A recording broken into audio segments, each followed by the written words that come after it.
Hello, welcome back. Today we would like to see two different mechanisms of wear, the fatigue wear and the fretting wear. So, these two wear mechanisms are generally considered to give a relatively mild wear compared to abrasive wear or adhesive wear, right. So, let us see the principles of this wear fatigue. So, generally when any material is subjected to repeated loading and unloading, then you will have based on the stress amplitude and the numbers of cycles, you will have a removal of material. So, that removal of material is due to the repeated loading and unloading cycles we call fatigue. So, the removal of material due to fatigue is generally termed as a fatigue wear. And you know, engineering applications, fatigue wear is almost always present because of the relative movement between the engineering components. So, in case of ceramics, chemically enhanced crack growth is commonly referred as static fatigue, right. So, if you have certain chemically induced rupture of the bond at the crack tip, this crack will be propagating very easily. So, the materials which are prone to chemical reaction and the wear conditions generally give accelerated wear because of this fatigue. So, in the presence of the tensile stresses and water vapor at the crack tip in many ceramics, a chemically induced rupture of the crack tip bond occurs rapidly, which actually gives increase in the crack velocity. So, basically the fatigue and the fatigue induced wear that we call fatigue wear is mainly by the formation of the surface cracks or the subsurface cracks. So, these surface cracks or subsurface cracks, once they are initiated, they propagate and then they coalesce each other and then lead to material removal as a fracture, right. So, if you see the first one, surface crack initiated fatigue wear. So, under the stress conditions, there is a initiation of the primary crack just beneath the contact, right. Because of the internal stresses, there will be certain location where the energy will be dissipated by creating a crack, and the crack will be propagated further in continuation of this wear movement, right. So, this primary crack itself may lead to wear, right, is material removal, or there may be certain initiation of secondary cracks from this primary crack, or there may be a wear particle formation because of this primary crack or the secondary crack going and intersecting the free surface. So, the material removal is the wear particle, or we can say the wear debris, right. So, initially the surface is subjected to high stresses. So, because of these high stresses at the contacts, there will be certain location at the surface where the energy will be dissipated by forming a crack. The crack may lead to intersection at the free surface or it may lead to the initiation of the secondary crack. The secondary crack will meet the free surface and then you will have a fatigue wear, right. Or there may be a subsurface crack induced fatigue wear. Generally, these subsurface crack initiated fatigue wear is because of the dislocation activity, or that will lead to delamination of this material. This was proposed by the Professor Su. So, this is usually called Professor Su's delamination theory. So, generally mainly for the ductile materials, there will be a dislocation pileups at the very hard inclusions or some certain particles inside the material underneath the surface of contact, right. So, generally the shear stress will be maximum underneath the surface. It is generally half 1/2 to 1/3 from distance from this. So, the dislocations dislocation pile up at the hard inclusions results into development of dislocation, development of void. The dislocation pile up at hard inclusions results into development of certain voids. These voids coalesce and then they form a large elongated voids, or we can call them as a crack, right. So, these enlarged voids become a crack front and the crack will be propagating, right. So, the crack will be propagating continuously underneath the surface of contact, just almost parallel to the surface, but parallel to the surface because of the large shear stresses. So, at certain unspecified point the crack finally turns up to the surface and then the very long thin or sheet like material will be removed, that we call as delamination. So, this theory is more or less valid for most of the materials, particularly ductile materials. So, you can see certain spalling of this ball bearing rays which leads to delamination, and then delamination leads to these pits on the surface when it is a dry contact. The wear rate will depend on the rate of crack propagation as well as on the crack formation. If you know the Paris law for the fatigue, the dA by dN, right, dA by dN is equal to some constant into delta k, which is a stress intensity factor, and over a raised to p, p is a Paris constant, right. So, it depends on the stress intensity factor, which is the stress intensity factor is nothing but it is proportional to the fracture toughness or the stress fracture toughness. So, again the fracture toughness depend on the sigma, the fracture, and under root of pi c, right, with some y. So, you can actually determine the stress intensity factor, raise it to p, which is a Paris constant, and then see the crack growth rate, right. N is the numbers of cycles, A is the crack size. The role of material parameters in determining such wear rate involves factors influencing the crack initiation and propagation. So, always fatigue is considered as a sequence of the crack initiation and propagation. So, a material with minimum defects or inclusions will usually give low fatigue rates and long life.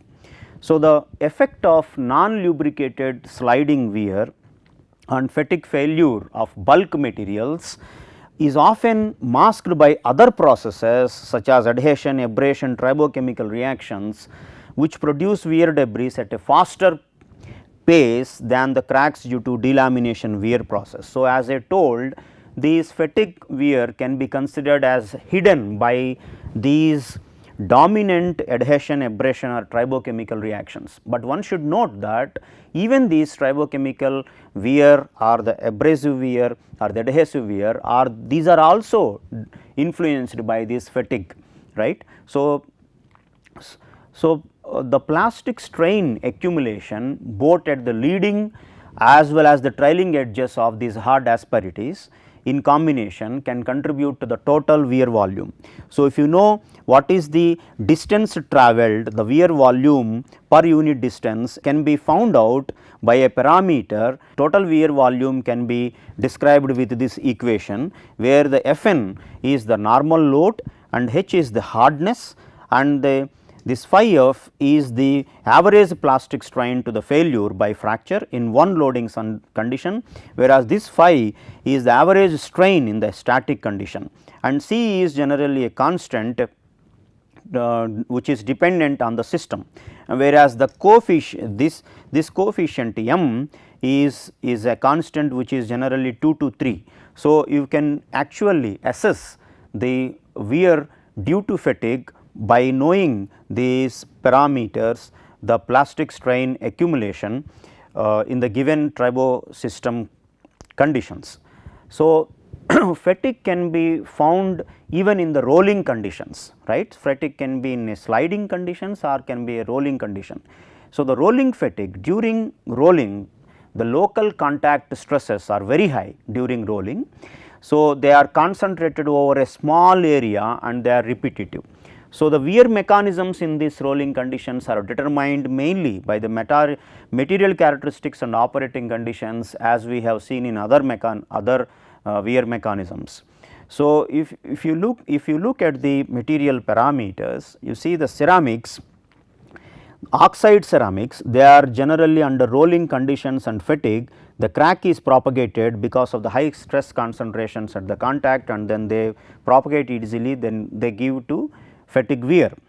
And non-oxide ceramics in an oxidizing environment or in an ambient environment, they easily tend to form a surface oxide film, and the surface oxide film is destructed because of the fatigue action in the for the non-oxide ceramics. So, and this is also valid for the unlubricated metals, and at ambient conditions, because of the high stress concentrations at the contact, there happens a tribo-oxidation reaction triggering that leads to the oxidation of the surface, right.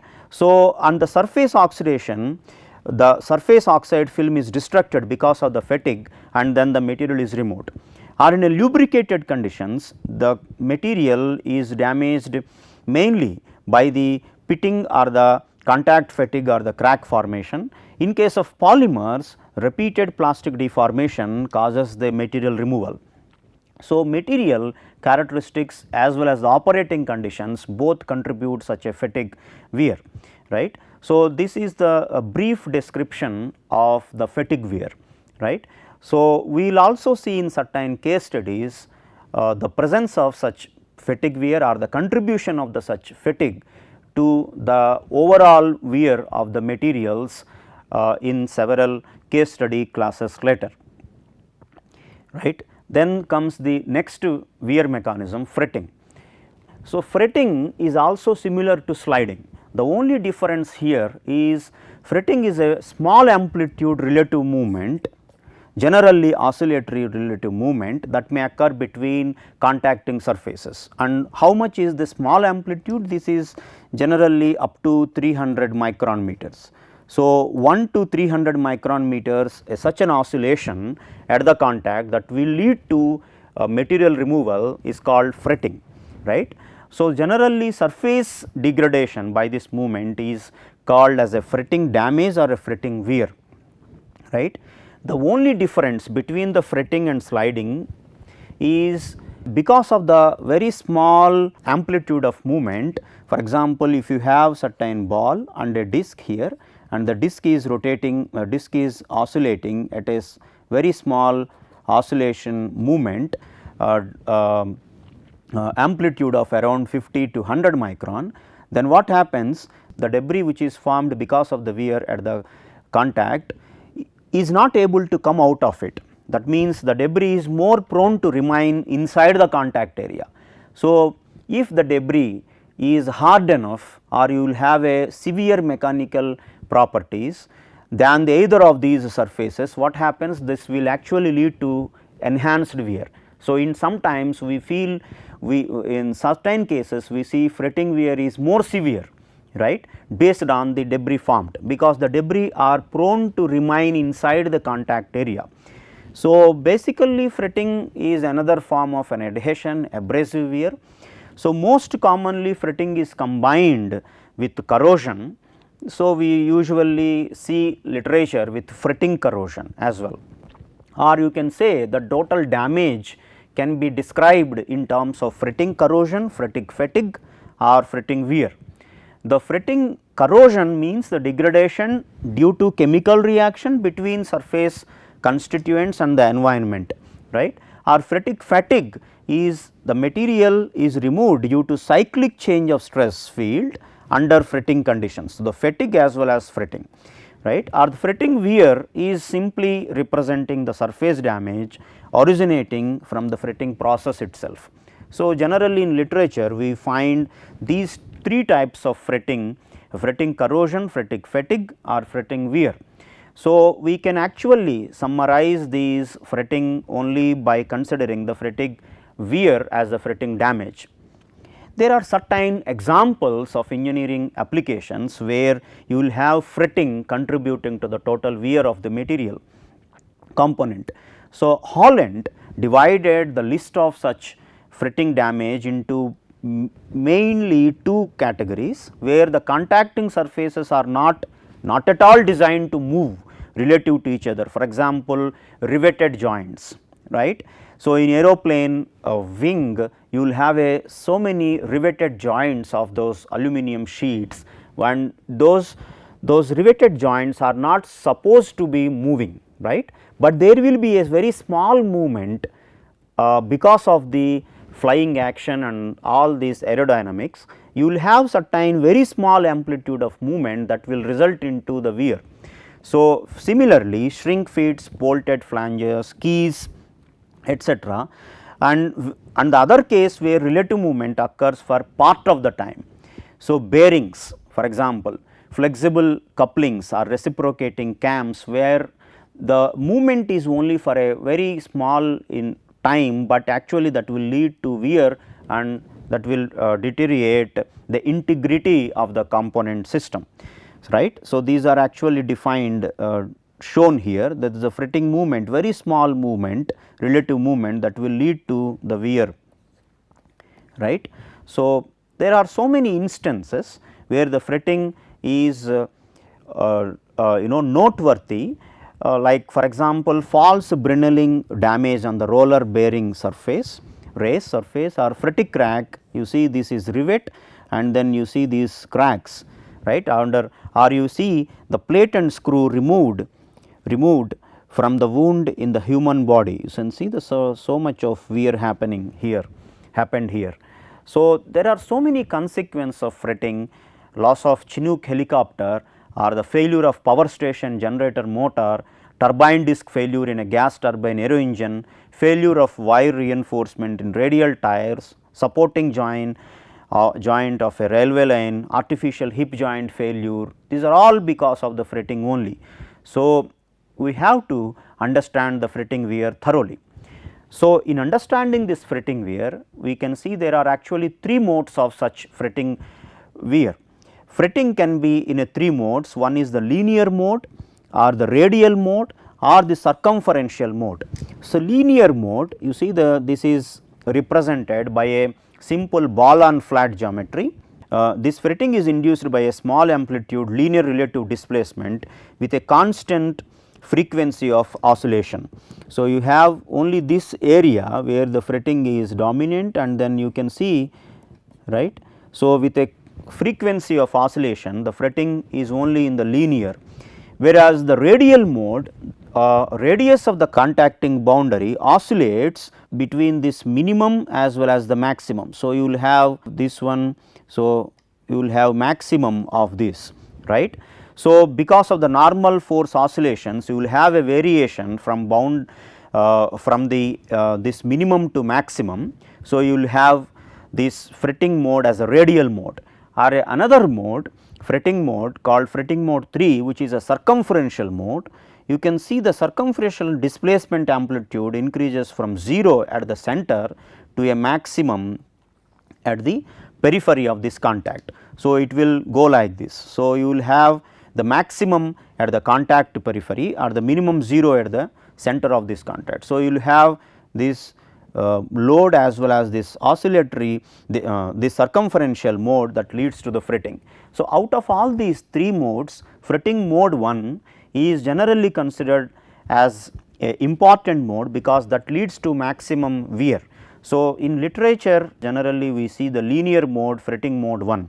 Fretting mode 2, mode 3 are still found in several engineering applications, right. For example, electrical contact wires, right. So, several bearings where you can see the fretting mode 2, right. So, but this is generally referred as the representative mode for the fretting.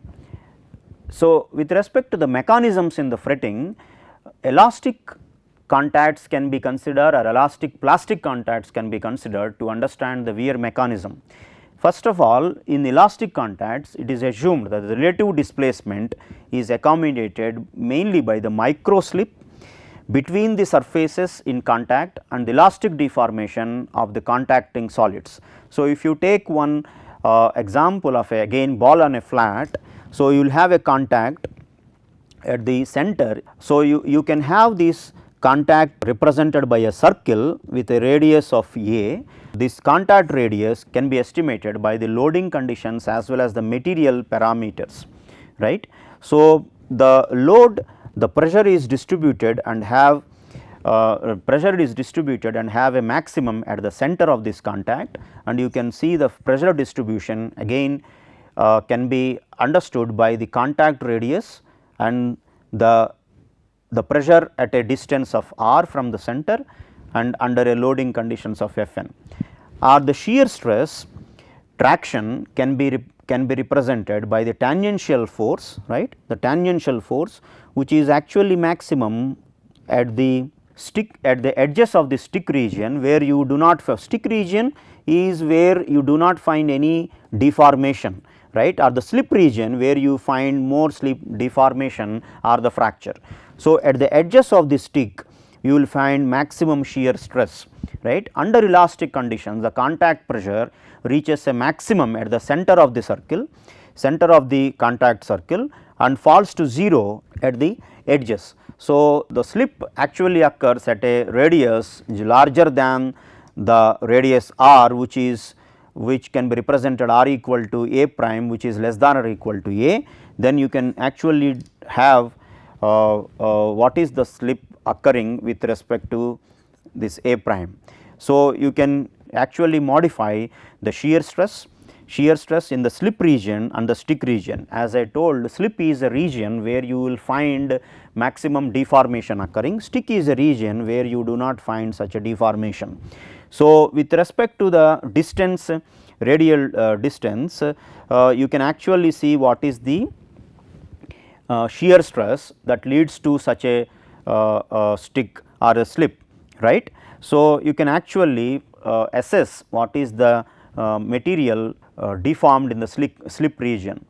In another concept, elastic plastic contacts in fretting, the asperities are deformed by elastically in a central region, central stick region, which is surrounded by a yield annulus, right.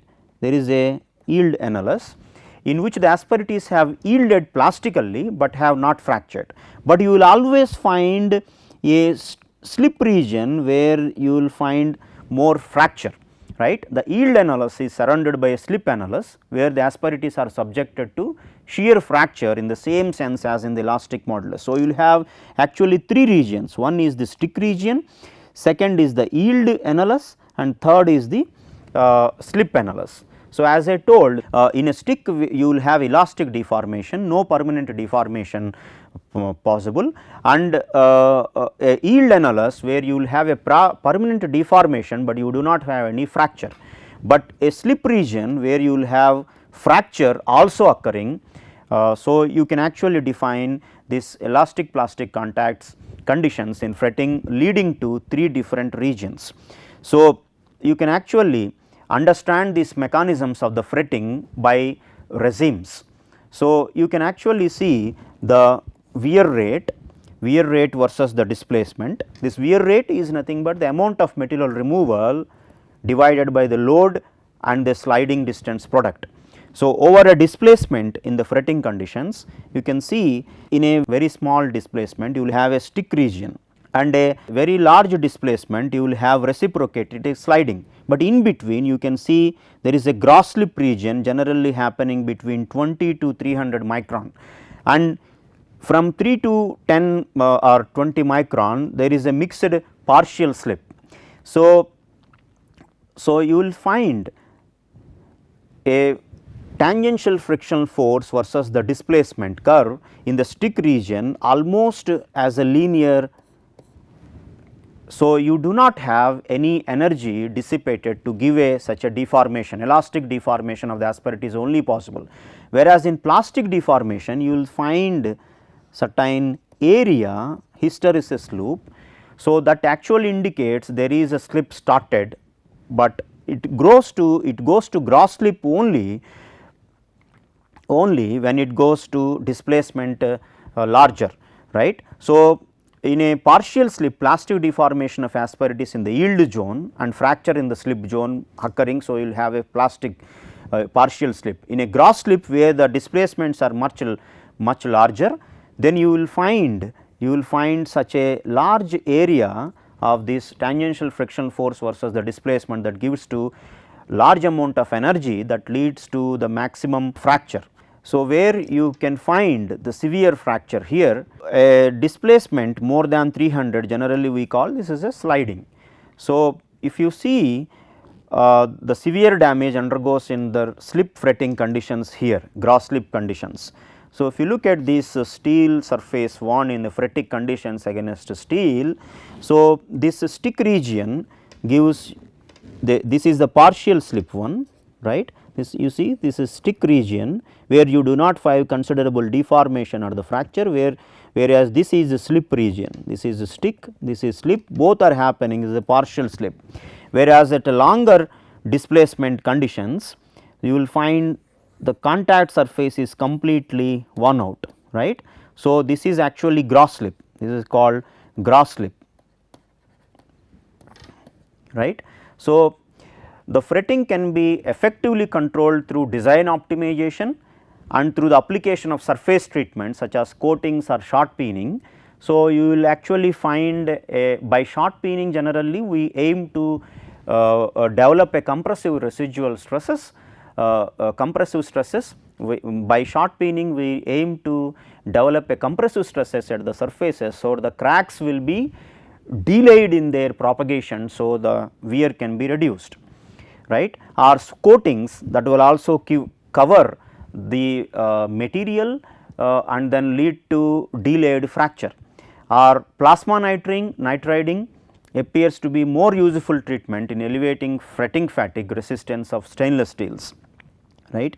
So, you can see one example from this book, suppression of fretting by design optimization in a press fit shaft assembly. You can see this fillet radius, if you design such a thing. So, the fretting can be reduced, not a sharp one. If you give a groove with a radius, then you can actually reduce the fretting wear, right. So, in this class we understood what is the fatigue wear or the material removed because of the repeated loading and unloading conditions. So, the fatigue wear is mainly by the formation and propagation of surface cracks or the subsurface cracks. So, subsurface crack propagation is proposed by the Professor Su. So, it is actually called Professor Su's delamination theory. So, generally subsurface crack propagated fatigue wear gives delaminated sheets. So, fatigue wear can be assessed by the plastic strain accumulated, right. Coming to the fretting wear, it is the small amplitude relative movement mainly in the oscillatory fashion that will lead to the material damage that we call fretting wear. Fretting damage is called fretting wear or fretting corrosion or fretting fatigue, but mostly it is represented by fretting wear. Fretting wear can be understood by elastic contacts or elastoplastic contacts. In most of the engineering applications we will find elastic plastic contacts, and where you will have a mixed regimes of the partial slip or gross slip to give a major contribution towards the fretting wear, towards the material removal. So, it is basically a mixture of all these regimes that will lead to the material removal. So, generally a mixed regime or reciprocating sliding conditions regime that leads to maximum wear, and a slip or the partial slip or the stick regimes always gives a mild wear. So, fretting can be reduced by design approach or by giving certain surface treatments like coating, nitriding or short peening. So, we will see in certain case studies where this fretting wear is dominant and then that lead to material removal in coming classes. Thank you.